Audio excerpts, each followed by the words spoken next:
All right, hello, welcome. My name is Shayna. I'm an astrologer, and today we are doing a continuation of my free little Learn Astrology course here on YouTube. I'm also doing a continuation of a video that I started last week. So last week I talked about the inner planets in astrology, which is the Sun, Moon, Mercury, Venus, and Mars. I also talked about the rising sign. I'll link that up here if you haven't watched that yet, because that is a great little prerequisite to this video, which is all about the outer planets in astrology, aka the social planets and the generational planets. The social planets are Jupiter and Saturn, and the generational planets are Uranus, Neptune, and Pluto. And I think at the end, I will also talk about the North and South Node. So before I get any further into the video, let me just get the advertising out of the way. So I sell birth chart readings on my website, shaynaemily.com. I sell birth chart readings, tarot readings, a bunch of kind of metaphysical readings over there. Again, check it out at shaynaemily.com. And I also have a TikTok that I've been posting on very frequently at shayna.emily. A lot more like kitschy,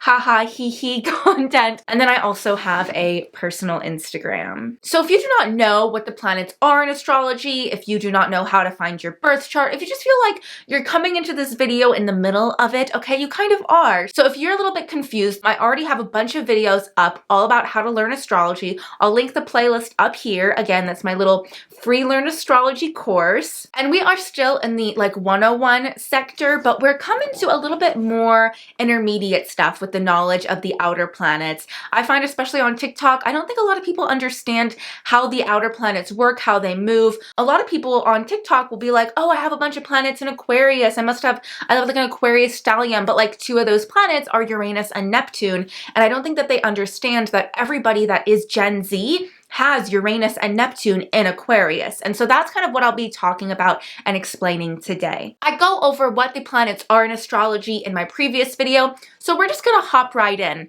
okay? And let's start with the first social planet, which is Jupiter. So the reason why these are called social planets is because they're not necessarily generational, because they don't move as slow as the outer generational planets move, to where everybody that's a millennial has these energies, or everybody that's a Gen Z, or everybody that's a Gen Alpha, and so on and so forth has these energies. However, they're not as personal to you as like the personal planets, right? They are kind of this like in between, where most people in your grade, and maybe the grade above you or the grade below you, depending, will have the same sign in this planet. But other than that, no. So they're still semi-personal to you. You know, once you get out in the real world, they really do become a lot more personal to you, because, you know, most people that you're working with are different ages and they don't share those same energies. However, when you're still in school, when you're working around people of your same age, they will still share these energies. So that's why they're very social, because most of the people that you grow up socializing with will have these energies, right? The main difference between inner planets and outer planets is that with inner planets, you feel like you are affecting the planet. You feel like you chose this sign for better and for worse, even if it was subconsciously, I chose to be this way. This is why I'm this way, and I understand why. I am affecting the planet, right? But whereas outer planets, and especially the farther out we get, the less personal it feels, right? The more impersonal it feels.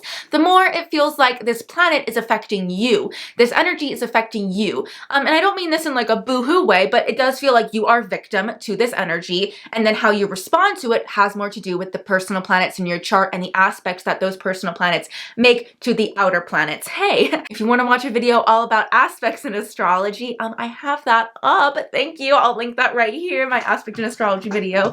I love aspects. I always have to say this. So with Jupiter, for the outer planets, it is the fastest moving. It takes approximately 1 year to change through one sign of the zodiac. So of course, it takes about 12 years to go through a whole Jupiter cycle, because again, with any planet, Mercury through Pluto, these energies can go retrograde. So these are approximate, because if something were to spend time in a retrograde in that sign, it's going to spend a longer time in that sign. And depending on, you know, how things happen, how the cycles happen, it's approximate, okay? Just for kind of like an idea, it takes 28 days for the moon to move through the entire zodiac cycle, and the longest of all the personal planets, Mars, takes about 2 years to move through every single zodiac sign in the cycle. So 12 years is quite a big jump from 2 to 12, you know? So Jupiter, in the shortest way to describe it, it rules our luck. It rules our karma. It is our version of what goes around comes around, okay? But this is not in a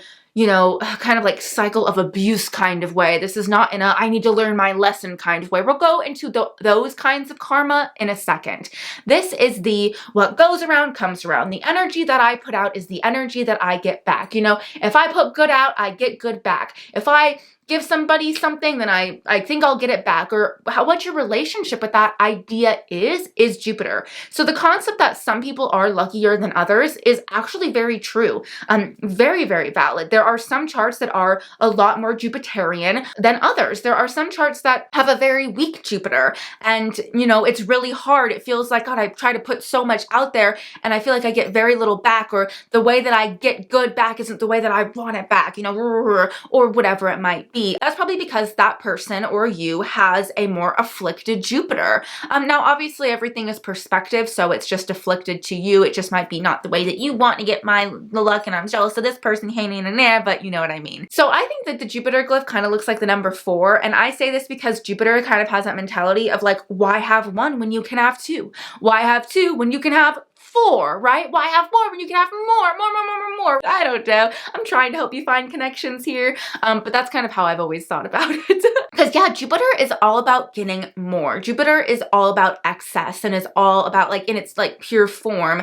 Jupiter is all about what can I, not in a malicious way and you know, necessarily like what can I get out of this situation? You know, it deals with abundance. It deals with what kind of abundance will come into our life. What area of our life will we wind up seeing the most abundance naturally? How does our karma work? What kind of abundance do we get? Do we get more financial abundance? Do we get more emotional abundance? Do we get more, you know, relationship abundance? Do we get more career abundance? That's what Jupiter says. Jupiter is another planet that co-rules 2 energies. It rules Sagittarius, and I would say it is kind of like the main ruler of Sagittarius. That's like its predominant energy, of course, because they both really share that like big jovial energy, that good luck, that kind of chip on their shoulder. I'm confident, I'm big, I'm tall. You know, Jupiter expands anything that it touches.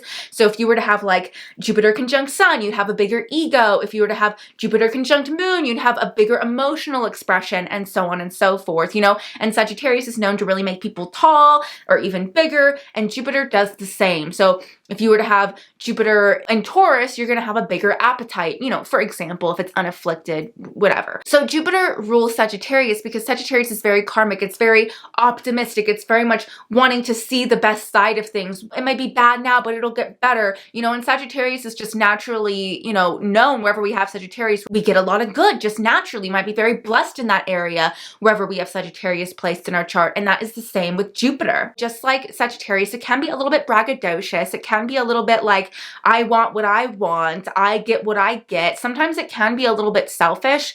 However, you know, Jupiter does work in a lot more of a karmic way than I think a lot of people think.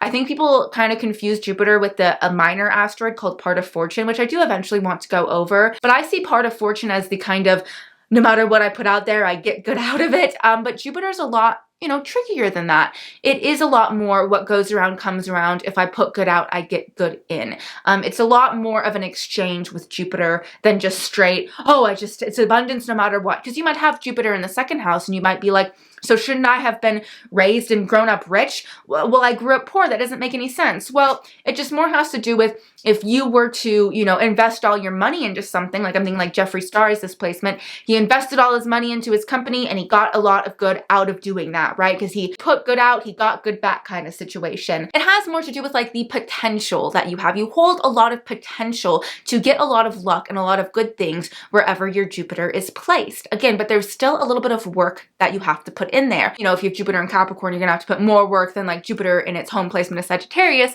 but there still needs to be some energy and some thought that you put out. It also co-rules Pisces. And the reason why it co-rules Pisces is because Pisces is a very, you know, Jupiter has to do with excess.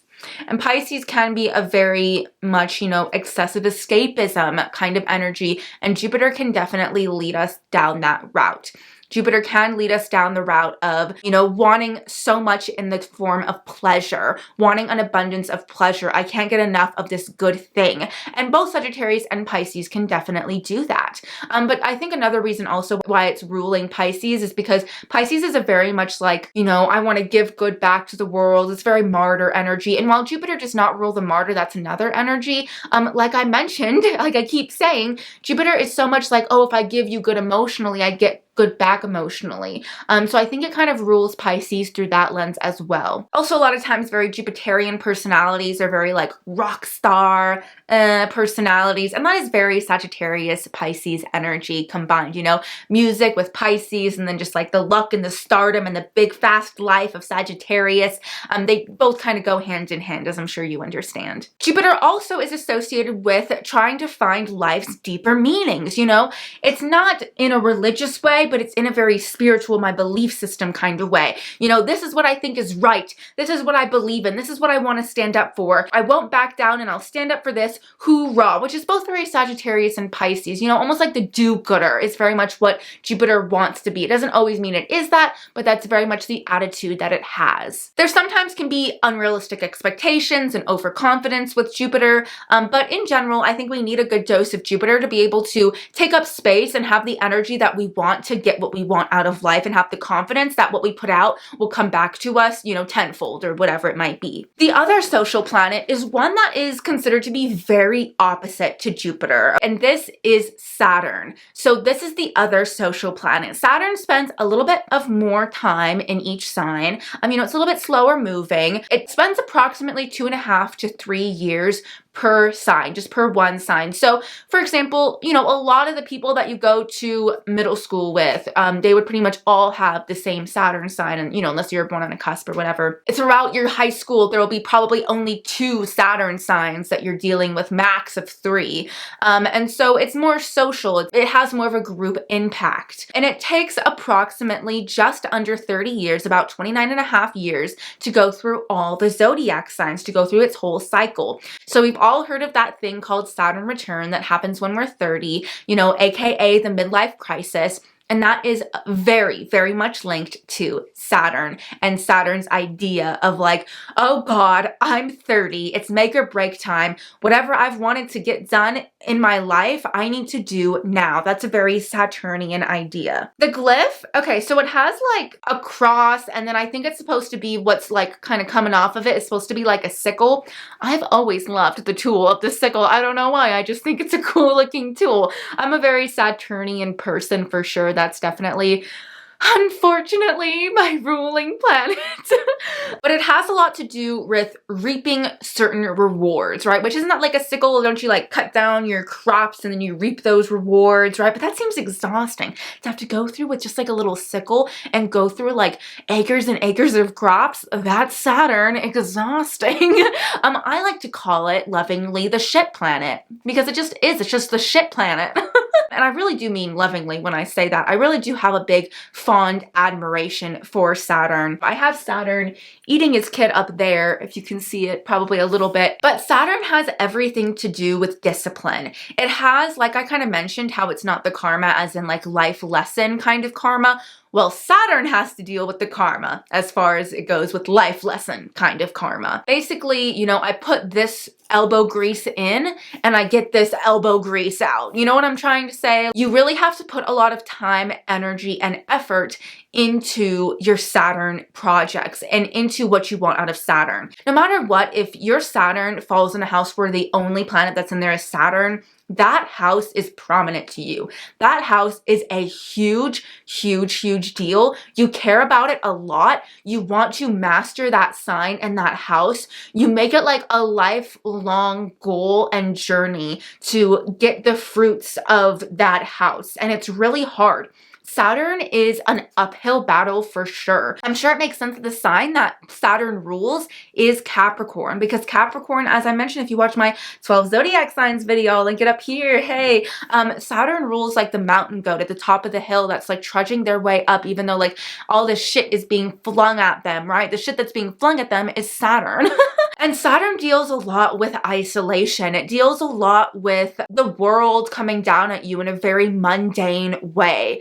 Okay, the way that the world comes down on you in a very Jupiterian way can be very much romanticized, right? Like we think of like the artists that died young, or the gamblers that won big and then lost it all, which has very much a lot to do with Jupiter gambling. There is still something very glamorous about that, as miserable as it can be. But with Saturn, it's just kind of all misery all the time, right? It's like you worked so hard for something and it didn't come to fruition. The government's on your ass. The IRS is on your ass. You didn't pay your child support. You took on this responsibility and you didn't see it through. So these are the consequences that come from it, right? And everything with Saturn, it's there to make you learn. It's there to make you mature. It's there to make you grow up. If you have a very prominent Saturn in your chart, you had to grow up very quickly, mature very quickly, and you probably were also just in a rush to grow up and be successful as well. Saturn has everything to do with long-term success, long-term planning, right? Jupiter, short-term planning, right? It's the social planet that only spends a year in each sign.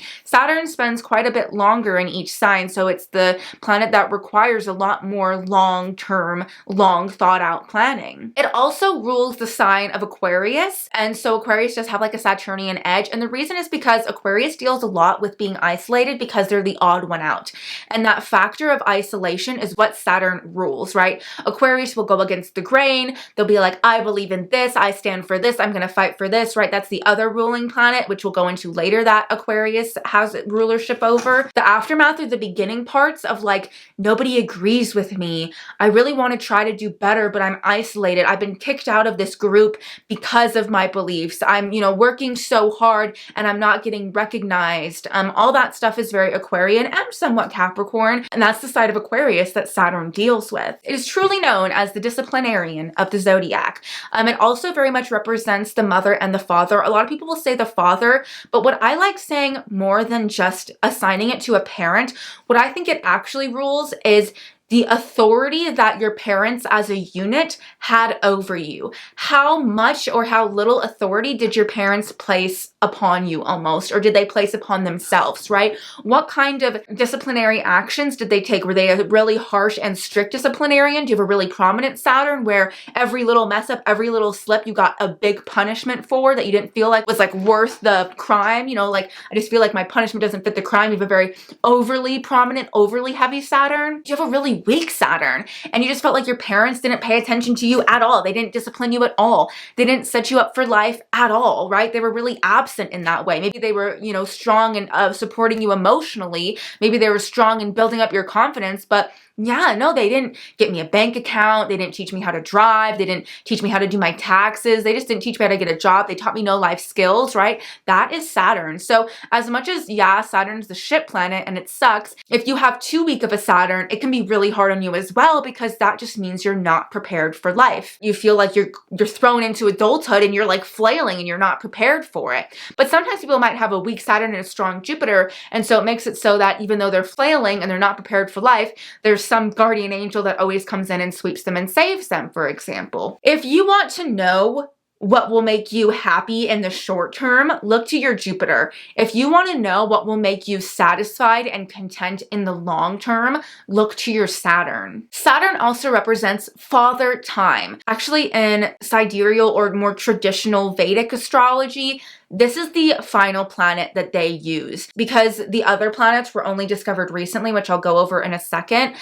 Saturn and Jupiter were discovered in 1610, and for whatever reason, sidereal or Vedic or whatever it might be, you can also be a Western astrologer and not use Uranus, Neptune, and Saturn. I don't know why people think that's cool, but they do. I don't get that, and I'll never get that. If it's like we've discovered something new, then it's relevant to us right now, and it's relevant in our lives right now, so why would we ignore it? But whatever. Basically, in Vedic or whatever kind of astrology, that is the farthest away planet. So Saturn is the planet that spends the longest time in each of the signs, spends the longest time making a cycle. And so it was for a very long time called, like, it's the father time. It's the great teacher planet. Both Jupiter and Saturn represent different ways that we were taught, right? Jupiter's like that fun teacher that was like, oh, yeah, you don't have to do your homework. You can all cheat on each other and we can have fun and we can go out and do environmental science even. Like, that's very like Jupiter planet, which is good too.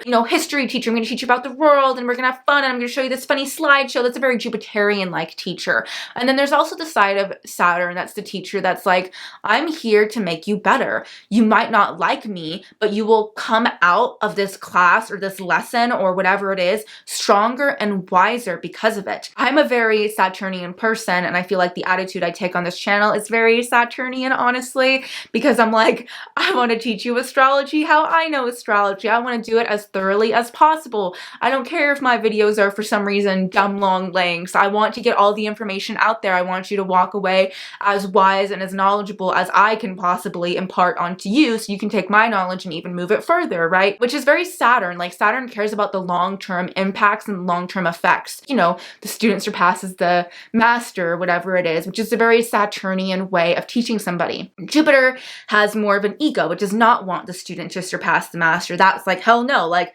this is my spot. I walk around with the big pants on. You know what I mean? Like, I'm here to have fun, ha ha ha, right? Sure, whatever, which again, we need some of that as well. Saturn is very long-term thinking, and in that way, it can be a very dull, bland planet. Like, wherever it is in your chart, it really is a wet blanket. Like, it truly is. Like, you might be like, oh, I have Saturn in this energy, then why am I so bad at this? Why don't I understand this? Why am I so the antithesis of this? Like, if you have Saturn in Leo, you're like, why am I so not wanting the spotlight? That's because Saturn is like a wet blanket on whatever placement it has. So it's like saying, oh, you want to be free and express your Leo energy? No, you're going to have stage fright, and you're going to have to work through abhorrent stage fright and figure it out and be even better because of it. And then when you do finally perform, you might be 55 years old, but it'll be the best damn performance of your lifetime. But my God, it took a long time to get there, right? And that's very much Saturn. It's responsibility. It's father time. It's discipline. It's all that stuff. Without a strong Saturn, there's definitely a feeling of neglect. And with too strong of a Saturn, there's definitely a feeling of an authoritarian sort of presence that you cannot get out of. All right, now we are going on to the 3 planets that are very much the generational planets. Now, these are planets that, as I mentioned, not everybody uses in astrology. Now, for most Western tropical astrologers, I will say most of us use them, and I would advise you to use them as well, in my personal opinion, but it's up to you, but I will go over them. Next up, we have Uranus. Okay, so Uranus wasn't discovered until 1781, so it is pretty decently new-ish in the grand scheme of things, honestly. Uranus takes approximately 7 years to travel through just one sign. Pretty much everybody that you're going to school with has your same Uranus sign. Everybody within pretty much the same generation, in fact, has the same Uranus sign. There's only about 1 to 2 Uranus signs per generation. So for example, if you're millennial, you have Uranus in Capricorn. If you're a Gen Z, you have Uranus in Aquarius, so on, and, you know, backwards, forwards, all that kind of stuff. Uranus takes approximately 84 years to go through all 12 zodiac signs. A great book that I actually would really recommend to read all about the planetary cycles. It really just kind of gives you an insight on how life goes, how everybody's life goes. This is the book called Planetary Cycles by Betty Lundstedt.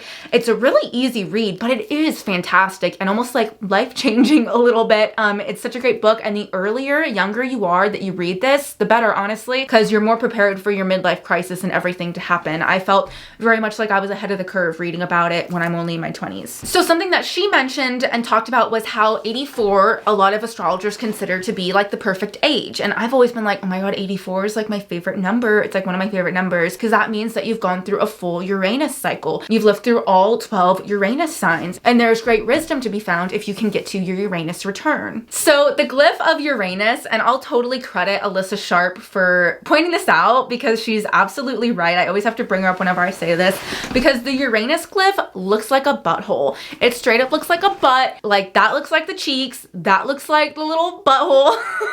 And the way to remember this is like Uranus. First of all, it's like so literal, but also Uranus is the weird planet. They like it in the butt a lot of times.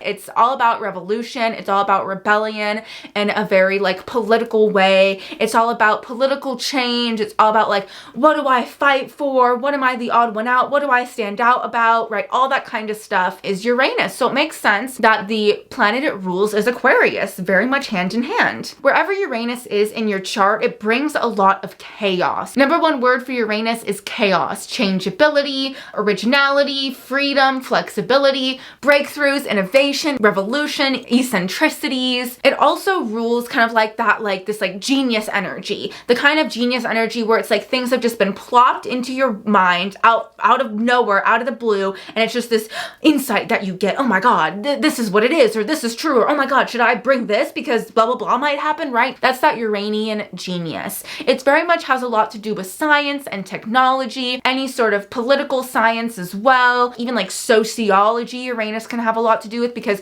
Uranus feels like the odd one out. It feels like it doesn't fit in, so it very much like feels like it watches everybody through a glass wall. Wherever your Uranus falls, it's kind of like where you feel like you don't fit in, where you feel like you have a weird view of, or where you feel like you have unconventional ideas about. That house and that sign will never be settled in your life. If somebody has a strong Uranus, this might be somebody that just likes change for the sake of change, honestly, that can get bored when things are too mundane, too the same, and they need to kind of shake it up a bit and do something different. Sometimes Uranus can be that energy where it does things to be the antithesis, just to be the antithesis, that's for sure. A lot of times it's to break free of molds, it's to make people question things, all that kind of stuff. If you have a prominent Uranus, you're probably a very, like there can be like a genius energy to you for sure. But wherever we're a genius, there comes a lot of almost like segregation. There comes a lot of feelings of difference. There comes a lot of loneliness and a certain amount of isolation as well. It's not as strong as Saturn, but a lot of times Uranus has more to do with those weird groups, right? What lunch table do you sit at? You know, I sit with the weirdos, I sit with the punks. Uranus has a lot to do with counterculture, right? So if you have a very healthy, strong Uranus, you're going to be somebody that's going to stand out and make a difference and be the weird one in the crowd, right? But if you have a very weak Uranus, you're probably going to be the one that bullies that person that does that, you know? Uranus is really here to break down rules and break down already established order. So let's say you have a very strong Saturnian parent and you're a very strong Uranian child. You are not somebody who is going to conform to your Saturnian parent. You are somebody that is going to keep breaking the rules, not care, can't be caged, can't be tamed, run away at 16, you know, do what you want when you want, all that kind of stuff. Because this is a generational planet, as with all generational planets, it's much more important to pay attention to the house and the aspects that your Uranus makes to personal planets, because any aspects it makes to outer planets or what sign it's in will be an influence that everybody of your generation has. Not that you should ignore it, because it is very prevalent, right? Like all the stereotypes that we see on social media, especially on TikTok about the generations, come from stereotypes of their Uranus, Neptune, and Pluto. Whatever sign Uranus is in for that generation, that's what that generation will be shaking up. That's what that generation will be changing. That's what that generation will be forcing some sort of upheaval and rebellion in. For example, the Industrial Revolution started in around the year 1760 in America, and Uranus was discovered in 1781. Neptune. Neptune was discovered pretty recently. It was discovered in 1846. And whenever planets are discovered, new things come about. So when Neptune was discovered was really when like recreational drugs came into play. You know, people used escapism and art for different things. The glyph for Neptune looks like Poseidon's trident. And that makes sense because Poseidon is the god that has the rulership over Neptune. I'm kind of thinking about doing a whole video about mythology and astrology, so if you're interested in that, let me know, although it would be a little bit later. But if you're wanting to learn more about the outer planets, a great way to do that is through mythology. Zeus rules Jupiter. Zeus rules over, you know, our kind of human consciousness sphere, the above world sphere. And then Poseidon rules over the sea, over the oceans. We haven't even discovered the full ocean yet, right? We don't even know how deep this shit goes. We don't know what's under there. There's a lot of mysteries. Like when people say like, oh, the waters run deep with that person, that means that they're a very much emotionally in tune, deep spiritual person. And that probably means that that person has a strong affiliation with Neptune. Neptune, we still don't understand fully the parts of Neptune, right? So Neptune rules very obviously, I think, the sign of Pisces. Pisces is everything not of this world, and that very much is Neptune as well. Where our Neptune is placed in astrology, in our birth chart, shows our imagination imagination. It shows our fantasies. It shows what we idealize. That's a big part of Neptune, idealization, because if you think about, the ocean, it really distorts a lot of images that are underneath it, right? If you put your hand in the bathtub, even it kind of distorts what your arm looks like. And that's kind of what Neptune does. It distorts the image of that sign and house. So wherever you have Neptune at in your birth chart is where you kind of have trouble seeing clearly. Where there's a lot of fog and mist over, you might romanticize it, you might idealize it in a very positive way, or you might even fear it. Like, I'm very much can be very scared of the ocean. I feel like it's not something to fuck with because you just don't know what's under there. And that's kind of what it feels like when you're looking at what house and placement your Neptune is in. Like, I don't know if I can fully fuck with that or go there because it's a really scary place for me. A lot of artists, musicians, hippie, counterculture as well types have a strong Neptune. Neptune definitely rules the whole busking on the street for money thing, Neptunian personalities, and Neptune does not want to hold down a real job, which I understand. I don't either. I have a Pisces midheaven and I hate having a real job too. This is what I want to spend all my time doing, is talking about astrology, which, speaking of, Neptune rules astrology. Well, people say that Uranus and Aquarius rule astrology, and I think in the scientific way it does, but I think in the intuition, psychic kind of like gut feeling way, Neptune has a hand in astrology as well. People who are strongly Neptunian just kind of understand the ebbs and flows and can read in between the lines of the world. Neptune takes approximately 13 to 15 years to change through one sign. So I think it's really easy to see the generations based off of the Neptune sign that you have. So obviously not everybody's going to be perfect. So just really quickly, for example, like millennials' biggest problem is that when they grew up, it was like the idea of adulting, Neptune and Capricorn, right? I grew up and I wasn't offered this American dream like my parents told me I would be. Almost like the wool was pulled over my eyes as far as adulthood went, because millennials have Neptune in Capricorn. With Gen Z, Neptune and Aquarius, I think it has a lot to do with like, new kind of rights and standing up for, gay rights, trans rights, race rights, all that kind of stuff has a lot to do with that Neptune and Aquarius. I think that Gen Z has Neptune and Aquarius because they kind of have this disillusion over being the special one, right? They all want to be special in their own way, and they all think they're the most, they kind of call those like special snowflake syndrome. Like millennials have, adulting syndrome, and Gen Z has special snowflake syndrome. So Neptune takes approximately 165 years to go through all 12 signs of the zodiac. So ain't no one living through a whole Neptune cycle.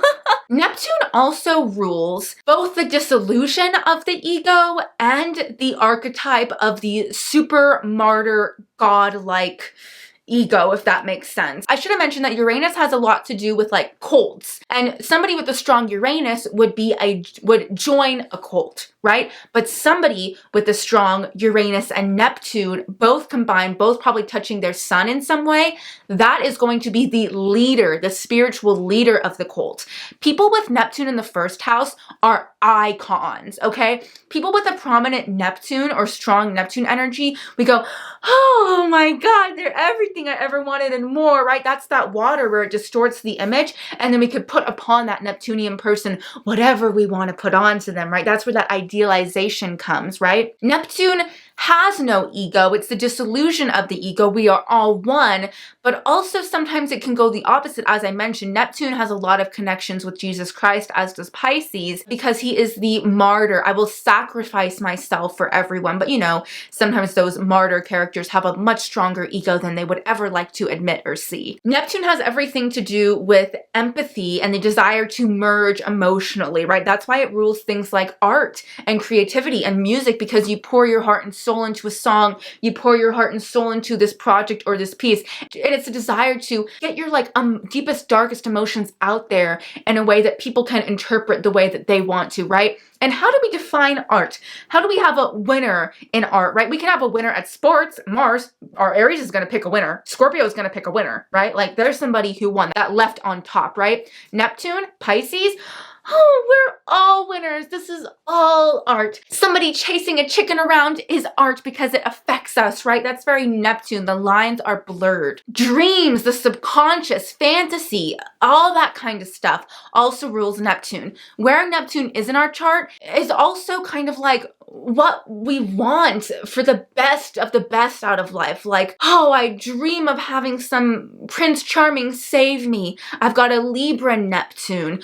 Oh, I dream of somebody to take care of me and be the mother I always wanted. I have a very Cancerian Neptune, right? Also, if we have a strong Neptune, it rules very much like psychic dreams, what our dreams say. That's why there's so many questions about like, are dreams this or are dreams that? What does the dream world mean? All those things that don't have clear-cut black or white kind of lines to them is Neptune's domain. Neptune has a lot to do with escapism, as I've mentioned. Neptune has a lot to do with drugs, alcohol abuse, any sort of, going down the rabbit hole kind of emotional satisfaction abuse, like short-term satisfaction, right? Saturn is that long-term satisfaction, and Neptune, like I said, it has that link to Jupiter because they both have rulership over Pisces. Neptune is that short-term, I need a fix for my emotions now. I'm having emotional problems now and I need something to resurrect me, very Neptunian. And the last of the generational planets, I'll still go over nodes at the end of this video, but the final generational planet in astrology is Pluto. So you may be thinking, Pluto's not a planet anymore, or is it? No, or is it? No, and that is very much Pluto. Pluto is life, death, and then regeneration, the phoenix rising from the ashes. So it makes sense that Pluto's even concept of whether or not it's a planet has been bestowed, rebuked, and then re-bestowed in a very controversial manner. Pluto rules controversy. Of course, it's even controversial or not to consider Pluto a planet. It goes perfectly into the concept, truly. So to me, it doesn't matter if Pluto's a planet or not. We count asteroids. We count fictitious points in astrology, whatever it might be. But the symbolism with astrology is always there, and Pluto is the same. So Pluto was discovered fairly recently. Get this, it was discovered in 1930. I don't think I realized how recently that was until I was like, wait, my grandpa was born in 1928. So there was literally a time when he was born that we didn't even know about Pluto. That's wild. And if you recognize the year 1930 with America, yes, that is the year of the Great Depression. The Great Depression, Pluto, goes very hand in hand. Suicide as like a mental health problem first came into light during the Great Depression era in America. And that is very Plutonic, right? Obviously, it sounds like Pluto rules Scorpio, and that is very much true. Pluto is a very hard energy to wrap your mind around sometimes, right? And as it is hard to wrap your mind around if it's a planet or not. Pluto is very, very much a generational influence. And Pluto has an extraordinarily erratic orbit because Pluto can be all over the place. Pluto takes longer and spends a longer time in some signs than others. Pluto can take anywhere from 12 years to 30 years to move through one sign. So for example, in Scorpio, its home planet, which is the energy that millennials have, Pluto took only 12 years to move through that energy. So millennials were popped off. Neptune and Pluto were kind of hand in hand there. And, every millennial has Pluto in Scorpio. And then every Gen Z has Pluto in Sagittarius. So Pluto is genuinely really a generational influence because on signs like Taurus, it can take up to 30 years. Pluto takes approximately 248 years to move through the entire cycle of the zodiac. The likelihood of even getting to a Pluto opposition is even rare. Most of us will definitely get through a Pluto square, which is not fun. Actually, millennials are actually going through a Pluto square right now because Pluto has moved into Aquarius, but nobody will ever get even close to their Pluto return. The glyph for Pluto, I think, looks a lot like a torch. It looks like somebody holding like a burning torch, and I think of it as in like an angry mob rebelling against something. Uranus is the peaceful, protest, the we stand in solidarity kind of protest. Pluto is the outright massacre, rebellion, I will not take no as an answer. We will resort to violence, and we will resort to violence first. We will do at whatever means necessary it takes to get what we want, get what I want, get what is necessary. So Zeus, Jupiter, rules the above ground world. Neptune rules the oceans and the seas, Poseidon, and Hades, the mythological ruler of Pluto, rules the underworld. Pluto has everything to do with the underworld, destruction, death, regeneration, resurrection. It has a lot to do with secrets. It has a lot to do with cycles of abuse and trauma. If you're wanting to kind of know your kind of family problems, the ancestral problems that were kind of placed upon you through no purpose of your own, that is Pluto. Pluto rules the private investigator, wanting to get to know everything and uncover every unturned rock or whatever it might be. Pluto also has a very strong and kind of like undercurrent of power to it. Where we have Pluto in our chart is where we hold power in our lives, or the lack of power that we have in our life is if our Pluto is very afflicted. If somebody has a very strong Pluto, this is somebody that just walks around and gains natural authority and respect over people. Somebody with a weaker or more hurt Pluto, it's somebody that winds up getting respect, power, and authority abused on them, if that makes sense. So it has a lot to do with the exchange of power. It has a lot to do with the exchange of an authority. Now, not in the Saturnian way. And the Saturnian way is like in a disciplinary factor, right? Like you do this wrong, you get this punishment. You didn't clean your room, so you're grounded. That's Saturnian rulership. Plutonic rulership is like, I don't like that you're gay, and so I will not talk to you and I will cut contact with you because you are gay. That is like Plutonian power and control. It's not, you did something wrong in like the physical Saturnian sense. It's there's something wrong with you in the makeup of you, the other person thinks or you think or whatever it might be. And so therefore you are shunned. Pluto is very much a shunned kind of energy. It's the outcast, not in the Uranian way of I'm a weirdo, but in the like detrimental way where like this can cause me like problems and issues. It rules things like prisons. Neptune rules things like psych wards and institutions and like mental health problems like that. Pluto rules like jails and prisons and being locked in a cage and abuse of that nature. Wherever Pluto is in our chart shows kind of where we have to transform our life. Now, it's not Uranus chaos where it's like, it comes and goes, oh, right? It's not that fast. Pluto is like that one big event or few events that have altered our lives completely, and how we deal with that. How do we take back our power after our power has already been taken away from us? This is like monumental metamorphosis that we experience slowly throughout our entire lifetime. Pluto also shows how we deal with death, how well we deal with it. If it's something that transforms us or if it's something that begets us, if that's a word. Pluto has a lot to do with intense passion. Like, I need you, I want you, how will I go about getting you? I will stop at nothing to get what or who I want. It is our inner will and determination, or our lack of will and determination. Neptune has everything to do with spirituality, but in a much more religious sense, honestly. Sometimes, if somebody has too strong of a Pluto, just like how Uranian people can seek change just for the sake of change, Plutonic people can really want to go down that rabbit hole in a very negative way. Can be like, it's like self-sabotaging energy, truly. If you have too strong of a Pluto, if you have a Pluto that can't help but scratch that itch or pick that scab, you will be somebody that self-sabotages again and again. Pluto shows us that we can be our own worst enemy. Pluto is a much more, I will say, psychologically advanced concept, which makes sense that we only discovered it recently in the 1930s.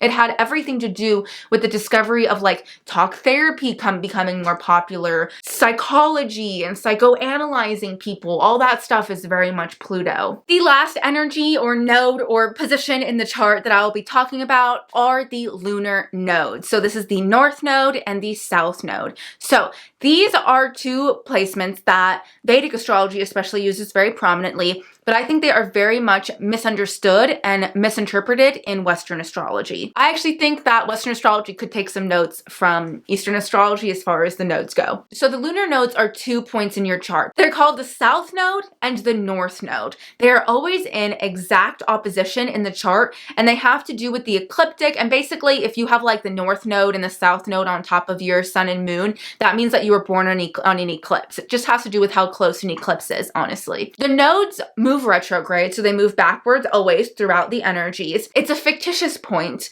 but they spend approximately 18 months per sign. So I would say it's a little bit more of a social planet. It takes approximately 18 years to move through the entire zodiac cycle. You'll hear this a lot. The South Node is your past life. The North Node is your current life. But I like to think about it, I guess a little bit like that, but more like the South Node is your comfort zone. The North Node is your discomfort zone, okay? A lot of people like to put a lot of negativity on the South Node. Oh, don't do your South Node. Ignore your South Node. Whatever you do, if you act upon the energies of the South Node, you are damned. I couldn't disagree more. Everybody just says, do your North Node, do your North Node, pay attention to your North Node. Bitch, we hate our North Node. You're gonna look at your North Node right now and go, ugh, this is my North Node? I don't want that to be my North Node. That's kind of the point of it. It's what you feel the least comfortable doing. It's what you feel like you're just quite shite at. It just feels like what you're shit at, honestly. And your South Node, you're like, bitch, I want to do my South Node. That looks fun as hell. That looks entertaining as hell. That's what I'm always trying to do. Because you're good at it. It's your comfort zone. In a spiritual sense, you could say like that's your past life. That's what you accomplished in your past life. That's what you did best in your past life. What I think it is like your South Node is what you just inherently have an understanding of. And your North Node is what you inherently have a misunderstanding of and what you don't get and what you struggle to do. What I think the best way to do your South Node and North Node is take your South Node and say, okay, this is what I can do best. This is what I'm really, really good at. So I'm going to take my South Node to then help me get to my North Node and inform my North Node. So for example, let's say you have a Cancer South Node and a Capricorn North Node. So you'd be somebody that I would think, this is just an example, but be like, okay, so you're naturally good at nurturing and caring for people. And so the person with the Cancer South Node might be like, yeah, I just want to be a mom. I don't really want to do the job thing, blah, blah, blah, blah. And I would be like, okay, well, what might be the best way to integrate the two is to do a nurturing and mothering profession, right? So you're taking that Cancer natural mothering ability, but you're moving it into that Capricorn North Node of turning it into a job. So do I think a Capricorn North Node should just be a businessman and do the Capricorn thing black and white, straight and dry? No, you have a very natural Cancerian touch to you. So you maybe want to be a caretaker. Maybe you want to work at a daycare. Maybe you want to work at an animal hospital. You want to be a nanny, whatever it might be. It's important to take those qualities that you're so good at in your South Node and take them to your North Node. And that will then, in turn, make your South Node more well-rounded as well. If I was just a mother and I never tried to, take my profession and do it elsewhere, I wouldn't have learned how to be an amazing mom. Now, because I've nannied all these other kind of people from all these walks of life, oh my God, I am such a more well-rounded mother for my own child, right? So you're taking that South Node, taking it to your North Node, learning from that, growing, expanding, and then bringing that knowledge back to your South Node. And that is, I think, the best way to use the two lunar nodes. All right, that is my video all about the outer / generational social planet / nodes in astrology. Again, I sell birth chart readings on my website, ShaynaEmily.com. I also have a TikTok that I've been posting on quite frequently at Shayna.Emily, and I have a personal Instagram. I really hope you've been enjoying this astrology series. I hope that you've been learning something from it. Let me know if you have any more questions down in the down bar. And yeah, thank you so much for watching. Bye!